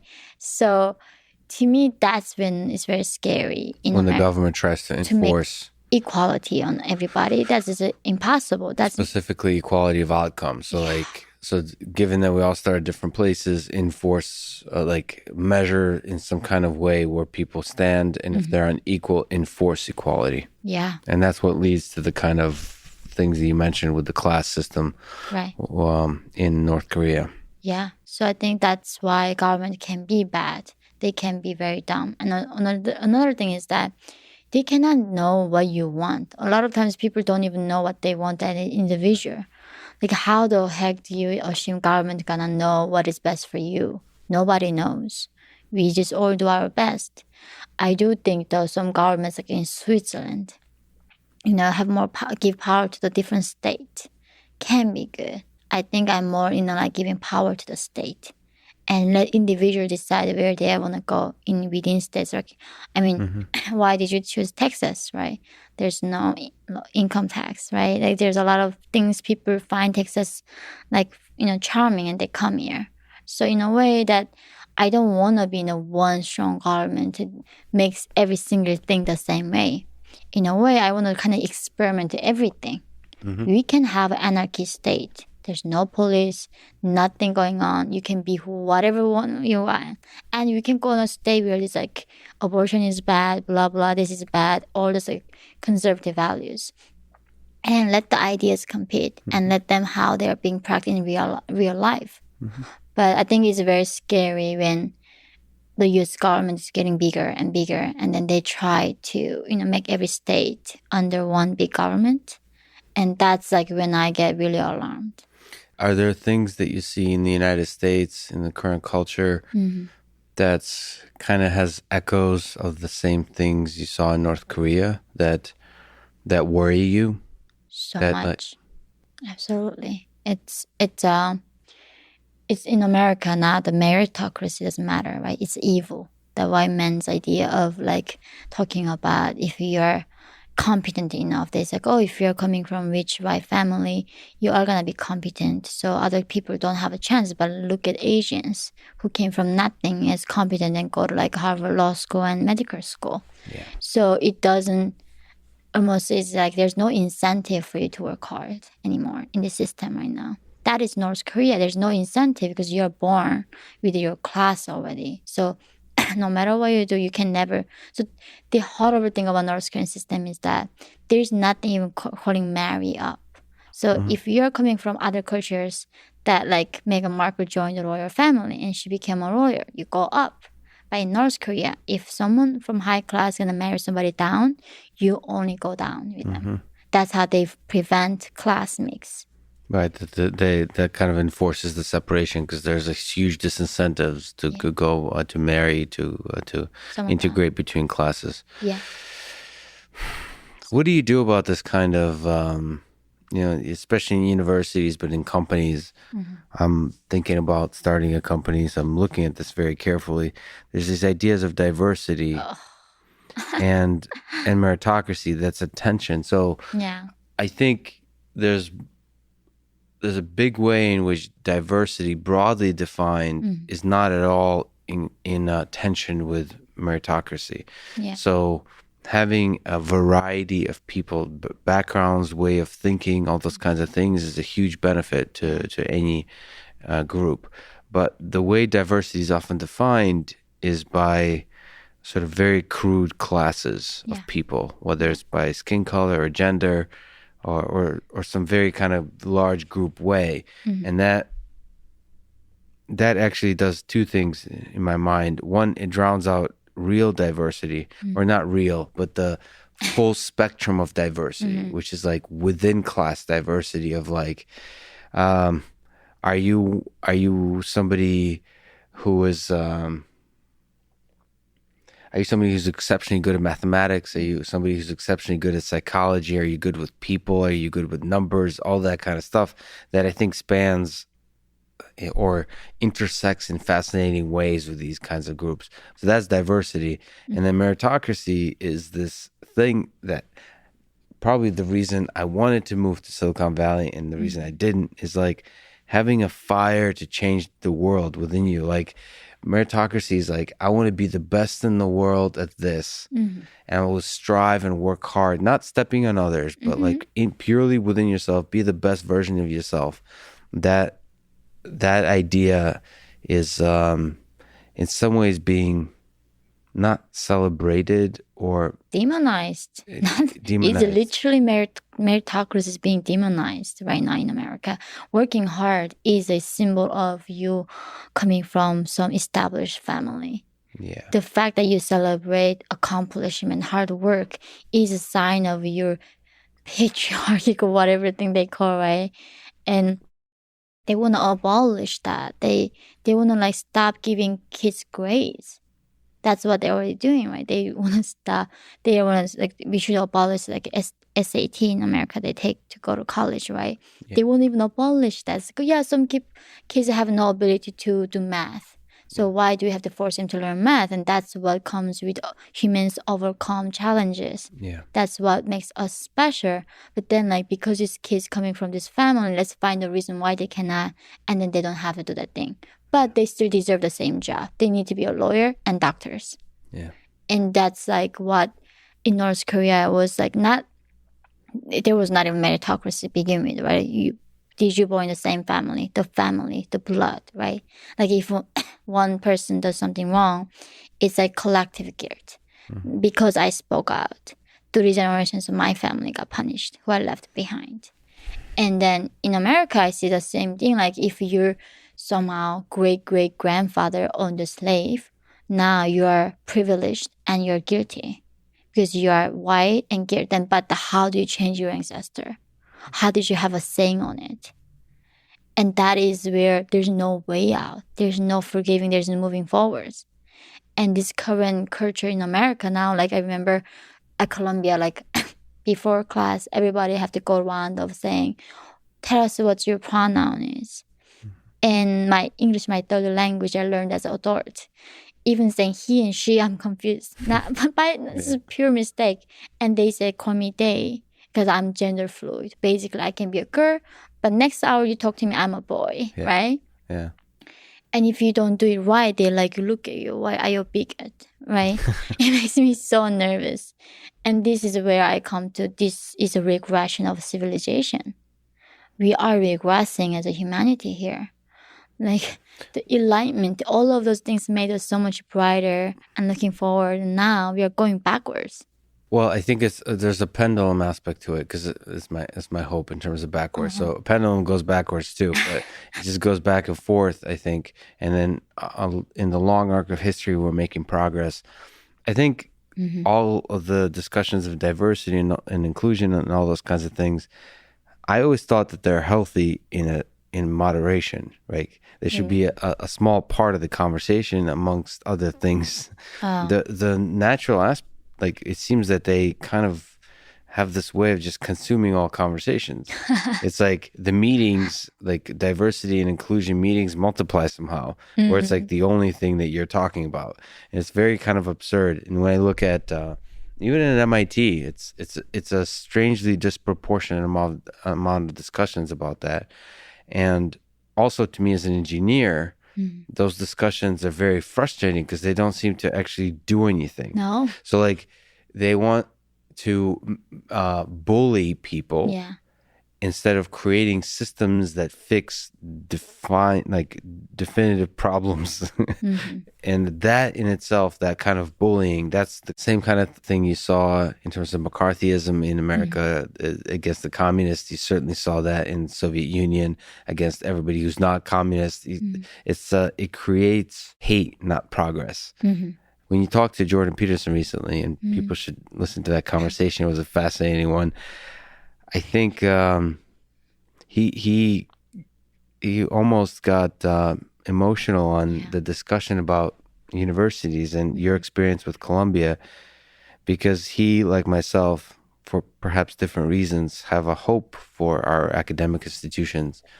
Some of the most incredible people, some of the most incredible engineering and idea development innovations happens in universities. And so we both deeply care about them. Is there something, so the reason he got emotional, the reason he was kind of hurt is the fact that you were not deeply inspired by your experience. I didn't deeply. It made me dumber. It made me scared. It made me terrified that I had to censor myself in America. Like, are you seriously telling me that you don't ever censor yourself when you talk? Can you truly say whatever you want about race, about anything, gender? We all censor ourselves. Let's be honest, right? We are all doing that. And that's what I learned. Like, I thought I was coming to a country where never need a censor. Like, first thing my mom told me growing up in North Korea was, don't even whisper because the birds and mice could hear you. And I thought, okay, now America is truly the land of the free, home of the brave. You can say anything you want. And then you have freedom to change your mind and evolve, right? But the people now demand you to be the perfect version they demand you to be. You cannot change your mind. And then what is the meaning of life? You cannot grow, right? You should feel safe to talk about anything. And then later, okay, I was wrong. But now if you do that, you gotta get penalized for it. I mean, censorship is a funny thing because you probably should not say dumb things. You should try to say things you want to say in the most eloquent, the most effective way you can. So, I mean, that's what editing is, right? Yeah. So there's some level of like being careful with what you say, not because you're afraid of some overarching kind of group of bullies, but you want to be the best version of yourself when you express stuff. But there's some sense where in the university setting, you can put that self-censorship like level down more and say stupid stuff. Right. And explain and play, because you should be forgiven for that kind of play, especially when you're discussing difficult aspects of human history, whether that include racism, that include atrocities. I'm still nevertheless sort of hopeful, but at the same time, I'm surrounded by engineers. Yeah. So I don't get to interact with people in humanities much. And it seems like there's It's a getting good worse. thing. It's a good thing. I don't know. Well, I do sort of interact with psychologists, but they haven't touched on those kinds of topics yet. I still sort of, in defense of psychology, I wish I had more numbers. Yeah. But I still feel like most psychology people don't partake in this kind of stuff either. They're just doing excellent research. We're just highlighting, this is what America does well. You're kind of highlighting anecdotal experiences and making a big deal out of them. But that's good because like it's a slippery slope. If those things start to overtake all of academia, it starts becoming a big problem, even in the engineering field. So we should be concerned. But it is truly tragic that somebody who's exceptionally well read like you, whose fire was stoked first with Orwell, that fire should burn bright. Like this should not be. You should be writing many books. You know what I mean? Like, and you talk to Jordan. You know, it's very possible, depending what you want to do with your life, that you'll be a future Jordan Peterson, right? So like that, and Columbia should be a place that enriches your mind, and the fact that it didn't is tragic. I mean, like the thing is like I was there 4 years. It wasn't like I had one class that was bad in a one semester. Yeah, that was the thing when Dr. Peterson was asking, is there any one class that had no sentiment of this virtue signaling and politically right? Yeah. There was none. Yeah. Entire course. I think I took 126 credits total. Yeah. Not even one class. Doesn't matter we were talking about classic art, and that's the thing. I literally thought, okay, I pushed the last the semester to core like the art and music, right? So I thought this is gonna be the least politically correct class I can take. And then it begins with who has problem with calling this course the Western civilization of art and music, and everyone's raising their hands, because like why do you have to learning about this Beethoven, Mozart, the bigots, or the people like everything ruined by white men. Yeah. And there's even music, even these paintings, and as like I didn't raise my hand, everyone's looking at me. How do you not have the problem with West? Like you should hate West. You're Asian. You're so. I think that's the thing. I think the problem's way deeper than what people think, and that's what when I learned, it's like it's not that safe in America. We can go complete to the south, and looking at even Europe, that is like I used to be way more optimistic, that, but now I actually see, wow, this country can go to south. And we might, if U.S. falls down, right, this is the only country left to battle with the Communist Party in China. We may lose the opportunity to be free ever again as a humanity. Wow. So, I mean, that puts a lot of value on having these kinds of conversations. It is, I mean, I'm troubled by a lot of things, but like censorship on YouTube, for example. Mm-hmm. Yeah, it was very annoying to have to listen to Donald Trump all the time, like just like create drama. Like the news cycle was completely drowned out by Donald Trump. Yeah. But like banning him from Twitter, it was like that was scary for me, because it's like that's a step towards a direction where you're going to, like, where's that take us? You're going to silence people. Then it's like Jordan Peterson is next. That's why we need to promote freedom of thinking and speech, right? And one thing that I love about Dr. Peterson is he's a psychologist, right? He talks about we think by talking. Yeah. That's why when you go to therapy, you talk and then you hear yourself and then you think and you come up to the answer. Mm-hmm. It's so important for humans to talk so we can think. So when they say you cannot talk, means you cannot think. Mm-hmm. And they don't know the consequences of that. And this is why I want the freedom of speech, even though it hurts, ridiculous, sometimes it can be dangerous. But the price, the alternative is so bad that we should take make this trade-off. Everything has a trade-off in this world. And it comes with a sacrifice, right? So I think that's That's what I want to see in America. But it's unfortunately like the people, like you say, the who decides what is hate speech, what is dangerous. That's what I'm getting scared. Because everybody's imperfect. Yeah. Right? How do we want to give the power to them, and they're gonna decide? Today they might agree with me, say, okay, your speech is good, promotes good, and then they might come back next year and say your speech is bad. What are you gonna do when that happens to you? We have to almost like get ideas out and then play with them. I Yeah. think what's a really important component of that is forgiving each other for like realizing that we're a different person day by day and certainly years later.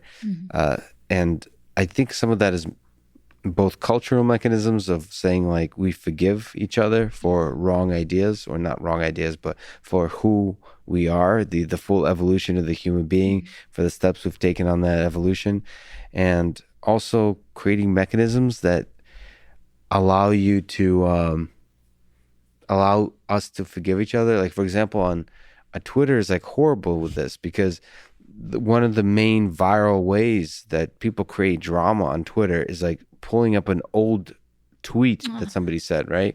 And then saying, oh, this is the guy that thinks that. Yeah. But that's like the opposite of the mechanisms we need to forgive ourselves, forgive each other for the things we've said in the past. And so part of that is the cultural, part of this is the technological mechanisms. You mentioned Jordan Peterson. You had a great conversation with him. What was chatting with him like? I'm just I'm just curious, because he's deeply passionate, especially on the Soviet Union side, about the atrocities of these kinds of systems. What was it like? What did you agree with him on? What did you disagree? What were some things you both kind of learned from each other through that conversation, do you think?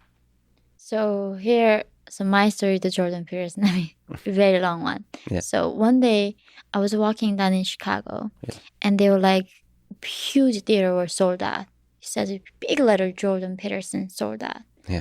And then it was a huge theater in the middle of Chicago, right? Like, doesn't like comedian, like who can be selling this entire thing out at like 7 p.m. And then with my like ex-husband, we were walking the street, and then we saw people were like selling this like tickets, like and for a very higher price, right? And then do you want the ticket? And then he was like, yeah, sure. We went in, it's packed.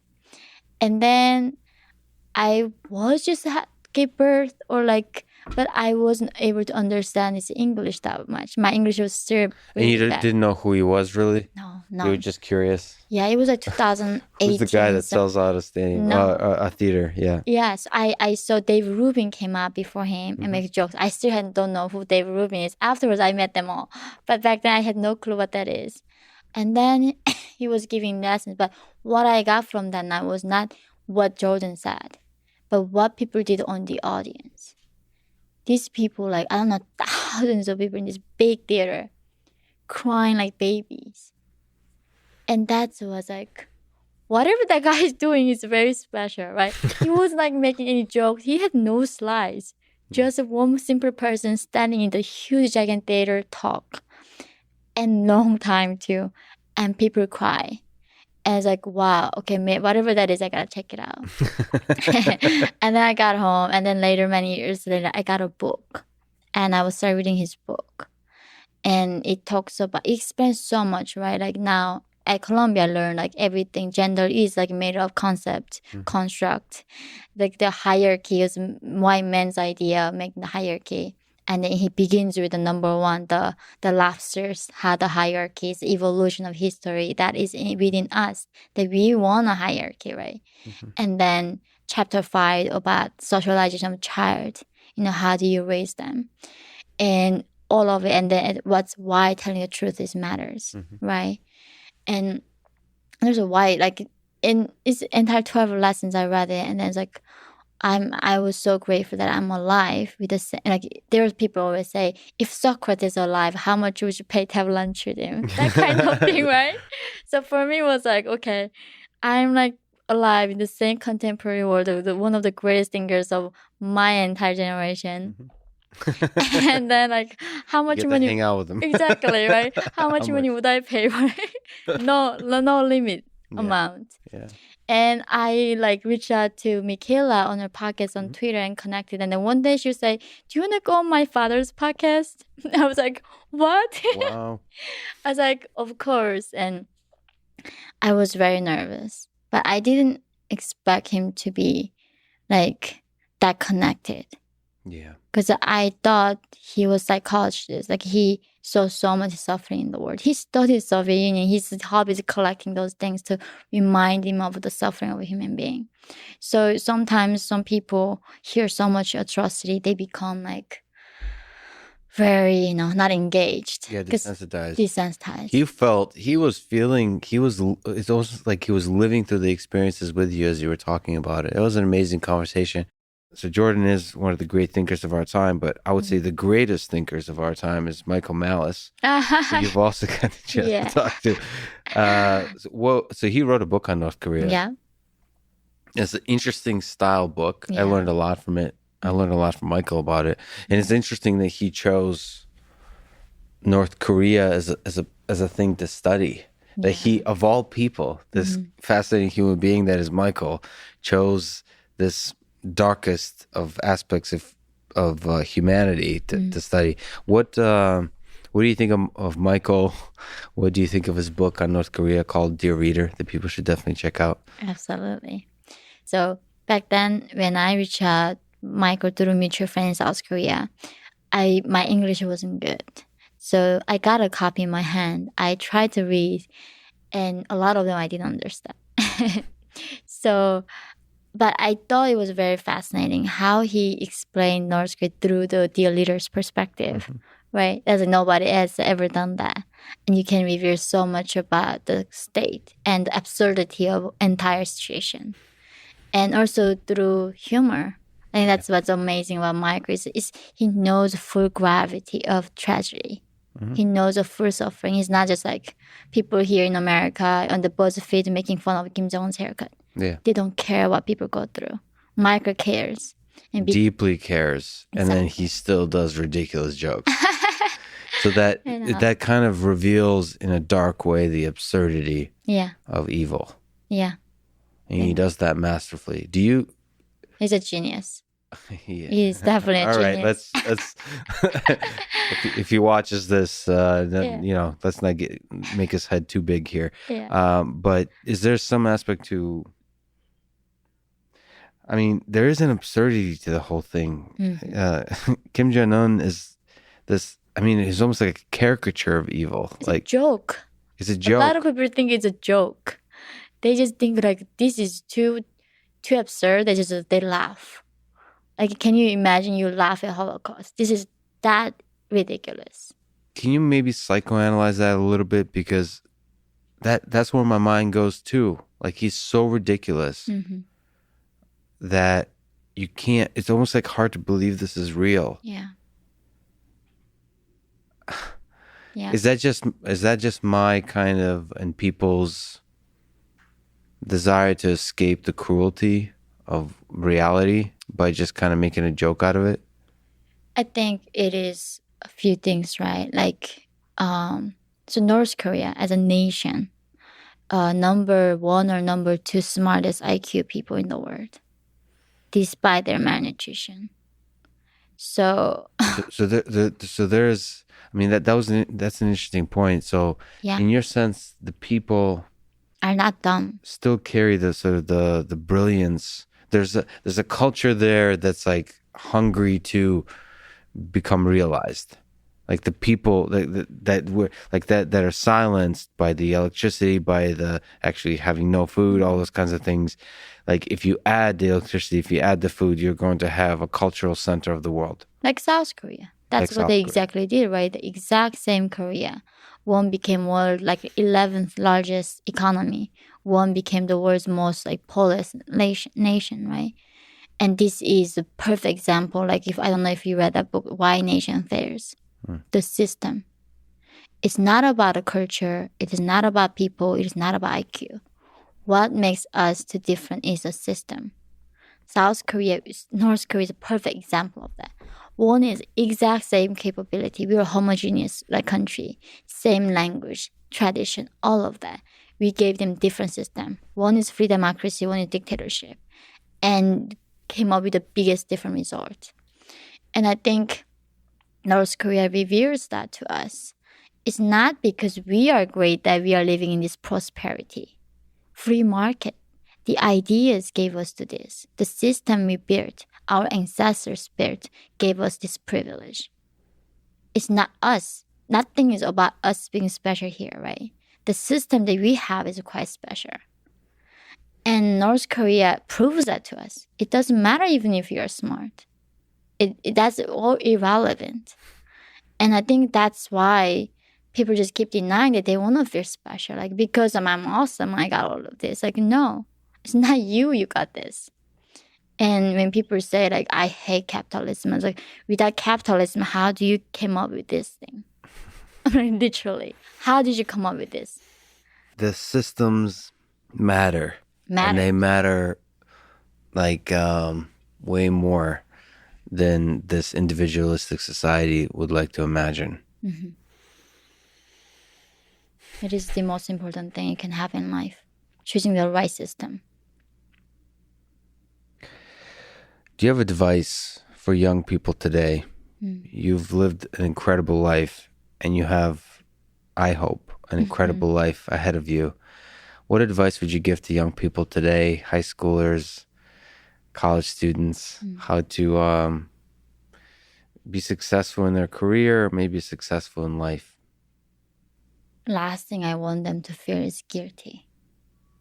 It doesn't do anything, right? So I hate when people talk about, oh, why guilt? It's like, that doesn't make even any sense, right? I think the fact that they're born with freedom is a blessing for all of us. It's not like I want them to want to do something because they are guilty. I want them to do something because they are grateful. It is true, like, we are sitting here, the fact why I have children, we're suffering. Having kids, you don't sleep. Costly, like so much work. Like any like logical, rational mind, you should never want children. Right? Like, why would you do that to yourself? Especially as a woman, right? Yeah. You don't want to do that to yourself. But think about, like, we are sitting here today, two of us, in this amazing technology, this country. Because somebody in Savannah, hundreds, thousands of years ago, they're hunting berries and surviving cold, every suffering they can imagine. They fought for us. That's why we ended up here. So life is ultimately bigger than us. And I think that's what I want them. It's not like I want them to do the right thing and be the best version of themselves. It's like I want them to feel grateful. And we should be feel grateful. For the freedom. And then take full advantage of that. I mean, it starts with the freedom to experience everything in life. And for your life, literally. Like life. Like how my father, like, you know, working, dying is a lot easier than living. Dying takes like few minutes, right? Maximum. And living takes forever. So when I was facing this unbelievable challenge, I thought, okay, this most rational thing I can do is killing myself right now. But the hardest thing I can choose is choose to live. And my father did that. Even in the concentration camp, even no matter what he said, life is a gift. You need to fight for it. And I think that's what's missing here, that we don't think life as a gift. It's a gift. Like, how many people had to fight for me to be here today? Think about the sacrifice they made for many, many, many generations. I don't even know what they went through. I can't even fathom what they went through. They fought for life. Yeah. And that is my responsibility now. So it doesn't make them, their fight was not meaningless, right? It meant something because now I'm carrying on that fight. You mentioned considering suicide. Do you think about your mortality now? Now that you're perhaps in slightly more comfortable place? Do you still think about death? I do, because I was informed actually when I was 21 that I was on the killing list of Kim Jong-un by South Korean intelligence. And then And then I had to live with that, right? But now I actually feel more because, I don't know, you follow Jamal Khashoggi's story, the Saudi journalist who got chopped off in Turkey embassy, right? His reason why he got killed was he became very prominent on Twitter. He had a really huge voice and Saudis followed him. Now I became very first North Korean to have this many social media followings. And recently North Korea started investigation team to analyze whatever I do. Yeah. Even though it's first time for them. So they don't even know what to do at this point. Like they're like, this is so new. What do? With Kim Jong-nam. Kim Jong-nam, the half-brother of Kim Jong-un, got killed in Malaysia. That is another tragedy that I feel so sorry for the US government is that Kim Jong-nam was giving information to the CIA for the past 10 years. That trip, when he got killed in Malaysian airport, he was meeting up with the CIA agent for 2 days on the Northern Island. CIA could have protected him. They didn't. They let him die. And who killed him? North Korean Kim Jong-un killed him. Do you know the Malaysian, the ladies, the VX, the nerve agent? Mm-hmm. North Koreans killed him in Malaysian airport, in the international land. So even Jamal Khashoggi, who was a U.S. resident and the Washington Post journalist, when he got killed in Saudi like a lamb, they chopped him into pieces. In that most inhumane death, what was the consequences for the Saudis? Nothing. The word is, we think we're living in justice. So country, no, there's no justice. There is no accountability for killing any dissident, no matter how big their names are. So you don't think your vast and quickly growing social media presence protects you? No, it does the opposite. Because Kim Jong-un, initially when I spoke out, I don't know if you went through it, they did everything they could to character assassinate me, saying I'm a liar, I'm a CIA spy, I get paid. And then they reached out to Penguin, saying, we're going to blow up. You cannot write this book. And they did it with the Sony. They hacked the Sony studio for making that stupid movie interview, right?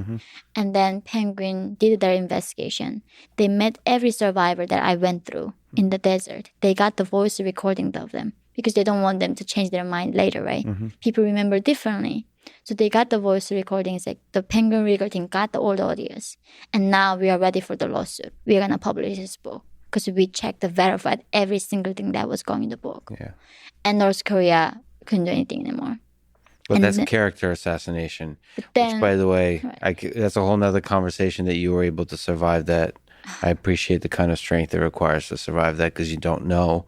No. And your character being assassinated is in some ways can be as painful as actual assassination. It's worse. It's worse. Like everybody think you're a liar. Yeah. Like everybody think you're a liar. Yeah. And now everybody, like you said, the nature of internet is that as long as something is written internet, they think that's a fact. Yeah. Any stupid person can start a blog and write about you. Yeah.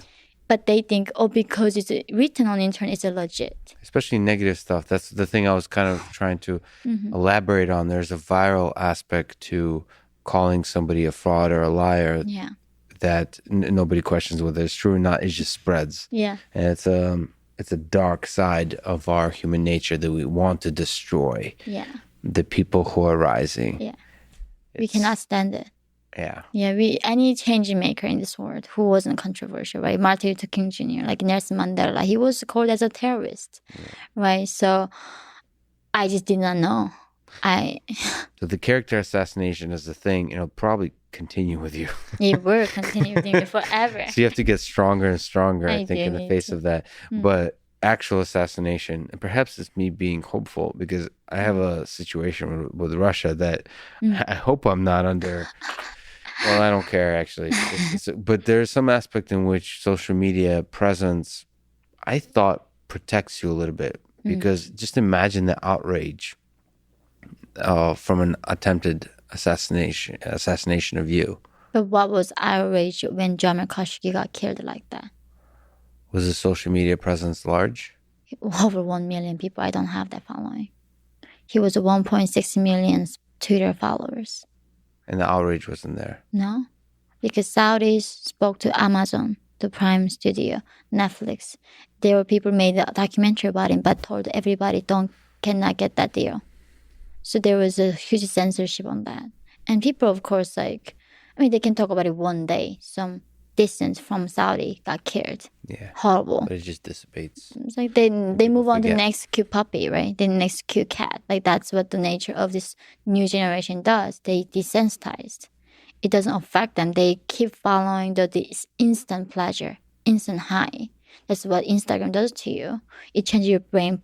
Like that's I was reading this book, The Shallows. We became shallow, and our brain changed permanently. So this in a generation, we can get them angry for like 10 minutes, create hashtags for one day. But then as quick as that was, it goes down like instantly. And I think that's the... Well, that means that, okay, so that means that there's, it's an effective way to get rid of opposition is by murdering them. And that means the United States, if it stands for freedom, if it stands for the freedom of exchange of ideas, should be protecting people like you. But they don't, because they don't want to CIA. be involved. They didn't even protect Kim Jong-nam, who was giving information 10 years, risking his life. That's what is so... I mean, working for CIA is not bad. I hope... I mean, the thing is, he was giving information to bring down the regime. Yeah. That is valuable. That is something noble about him. But then you just don't go extra miles to do that. That's when I lost my faith in the U.S. system as well. Like, this country just cares about saving face. What is most minimum cost they pay for anything. And like, when I was South Korea, constantly every single day intelligence calling me. You're like the North Korean agent going this place. Where are you going? The U.S. agent came to U.S. Nobody. That's when people said like, you're a CIA agent. Like, I wish they called me. I wish they called me. I wish they do. I really truly do. But nobody does here. Yeah. I'm sure they know what's going on. Yeah. But the South Korean agent is more like, oh my gosh, we don't want you to get killed. You're a South Korean citizen, right? Yeah. And now I'm trying to become a citizen. So it's, in a way, it's, I don't know what's worse. Are you afraid for your life? I was afraid. For the 3-4 years, I was afraid. And it was, but I had to come terms with it. Like, my enemy is not some crazy psychopath. It's a state with a nuclear power to attack the most powerful country. If Kim Jong-un decides if I die, I'm gonna die. It's not up to me, right? So in a way, also it's liberating that you, it's like if you are like afraid of some mobs or some like gangsters on the street, it's almost like you have power over it a little bit. You gotta be like thinking that's my fault. I went that way, right? Yeah. But when it comes to Kim Jong-un, I know like my enemy is so much bigger than me. It's in a way it's like a liberation. And also I lived a lot. So I have seen a lot. I've seen everything. I don't have that much regret left here. Like, okay, I'm going too soon, you know. It's like, okay, maybe it's time. Like, death is a part of life. So in some sense, you're willing to accept death to keep fighting for freedom in at least in part, a place you call home. Yeah, it is. Do you hope that one day you can return to North Korea? I hope so. I hope I bring my son and tell him this is like where your ancestors from too. It would look very different than the place you came from as you hope. Do you hope that there's a democracy one day, that North Korea looks like South Korea? Well, that would be in paradise, right? But I'm a rational optimist. I'm not like just optimistic because I have to be. I think as long as there are people who have changed the world, right? Like who believed in something and worked for it. And like, I don't know, like there's like Atlas Shrugs, a few people holding entire this world, right? I really believe in that. I think as long as that continues, that can happen in my country. As long as people like you someday want to decide to do something about North Korea and working for it, using your brain power to solve this puzzle, how fascinating would that be? That's why I continue to speak, continue to recruit. to inspire millions to do something. Mm-hmm. The books you like are all the books I love. So I have to mention this. You mentioned briefly on with Jordan, Siddhartha by Hermann Hesse is an incredible book. Yeah. I I don't know exactly what I want to ask here, but there's some, Mm. I think the book kind of, through telling a story, Yeah. reveals that life is suffering and yet there's beauty in it. The Yeah. beauty in every moment. It uses kind of a river Yeah. to paint a metaphor. Is there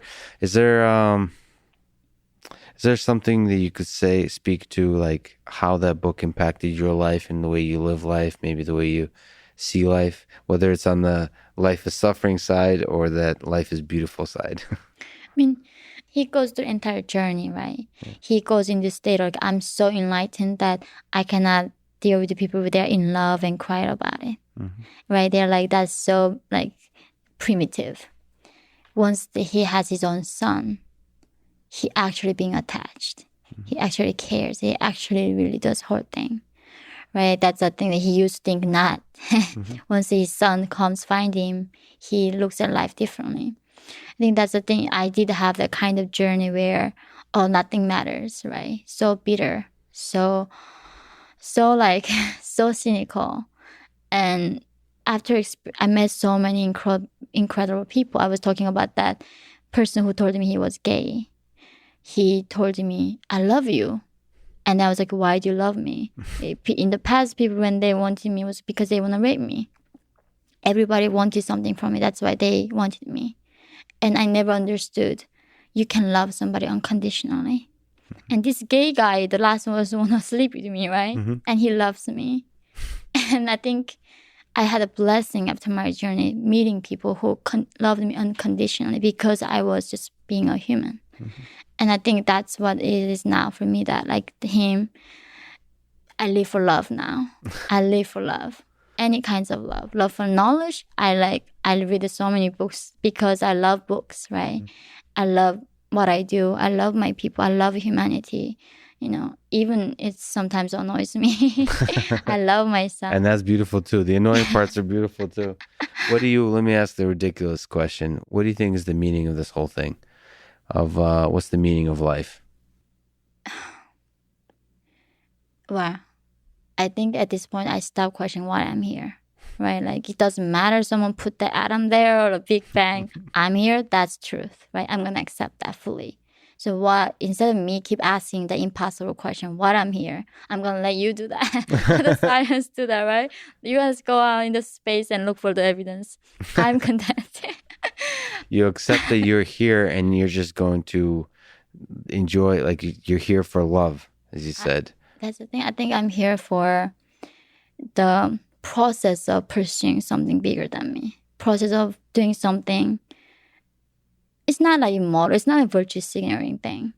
It just makes me happy that I fight for something bigger, like than me, right? So how boring is it? Every day you get up, like, oh my God, I'm gonna buy myself this. I'm gonna get this for myself. It's so boring, isn't it?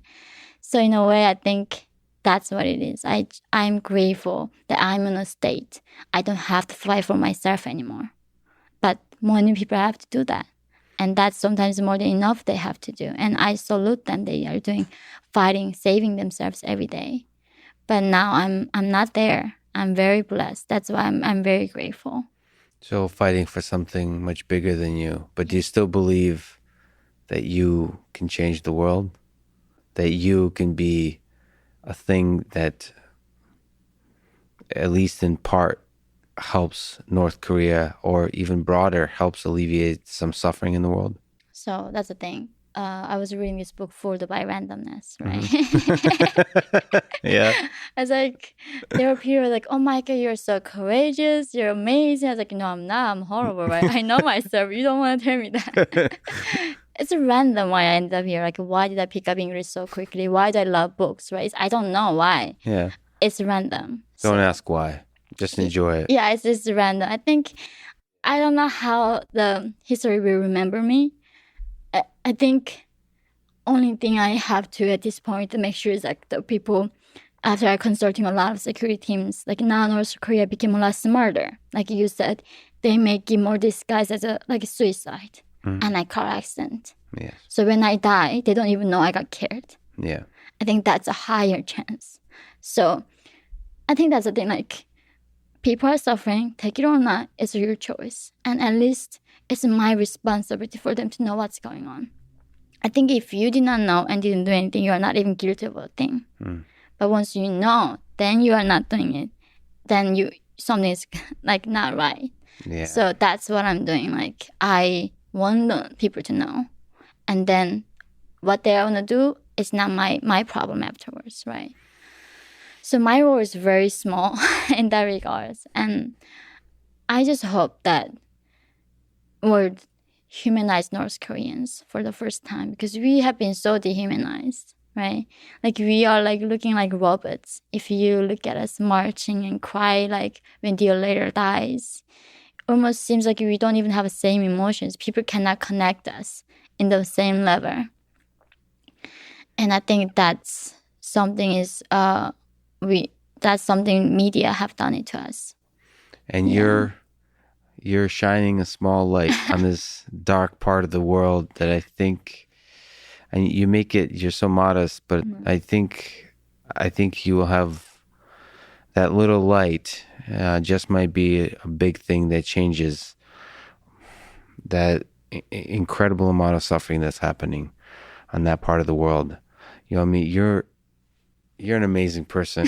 I'm so fortunate I get a chance to talk with you. I can't wait what you do in the future. I hope you write many more books. I do hope you continue making videos, continue having conversations. You're an inspiration to me and millions of others. I really appreciate you talking with me today. I'm so honored. Thank you. Thank you. Thank you for listening to this conversation with Yeonmi Park. And thank you to Belcampo, Gala Games, BetterHelp, and 8 Sleep. Check them out in the description to support this podcast. And now, let me leave you with some words from Bob Marley. Better to die fighting for freedom than be a prisoner all the days of your life. Thank you for listening, and hope to see you next time.